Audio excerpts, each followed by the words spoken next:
আজকে আমরা আছি স্বয়ং বড়মার শহরে, অর্থাৎ নৈহাটি।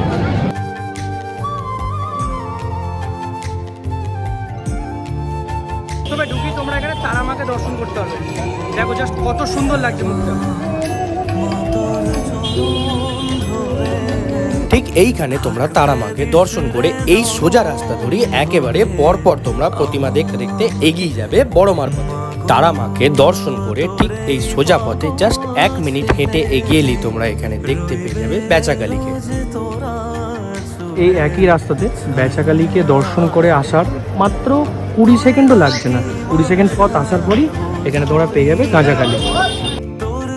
এবার অবশেষে আমরা বড় মায়ের কাছে এসে পৌঁছাচ্ছি। এই যে বড় মায়ের মূর্তি।